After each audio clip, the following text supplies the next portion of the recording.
In a small, dimly lit hospital room, Rachel, a young mother, sits anxiously by her son Ethan's bedside. Machines beep softly as doctors' words echo in her mind. There's little we can do. Rachel had always considered herself a believer, but her faith was often lukewarm. She prayed occasionally, usually when things went wrong, but she never truly relied on God. That changed when Ethan fell seriously ill.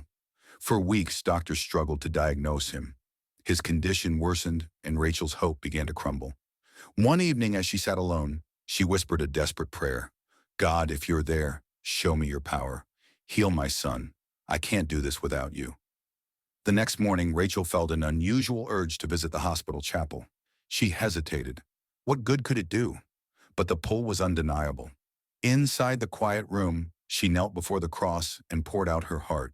God, she said, tears streaming down her face, I don't just want a miracle. I want to know you. I surrender Ethan, my fears and my doubts to you. Please guide me, no matter what happens. That night, something shifted. Rachel felt an unexplainable peace. Though Ethan was still sick, she no longer felt alone.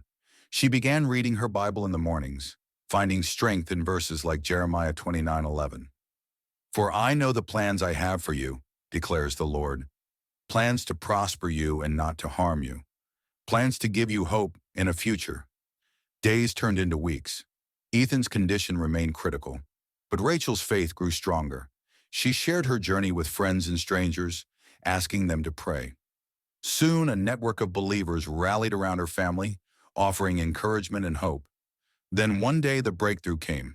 A new specialist joined Ethan's case and identified the issue, a rare but treatable condition. Treatment began immediately, and within days, Ethan's health began to improve. Rachel was overwhelmed with gratitude, not just for her son's healing, but for the transformation within herself. What began as a desperate cry for help had turned into a deep, unshakable faith. Today, Rachel shares her testimony with anyone who will listen. Ethan's healing was a miracle, she says, but the greatest miracle was what God did in my heart. I learned to trust him completely, even when the outcome was uncertain. He doesn't always answer in the way we expect, but his plans are always good. Ethan, now healthy, runs across a sunny park while Rachel watches, holding her Bible close. Faith isn't about having all the answers. It's about trusting the one who does. Hit the like button, subscribe, and share your thoughts below.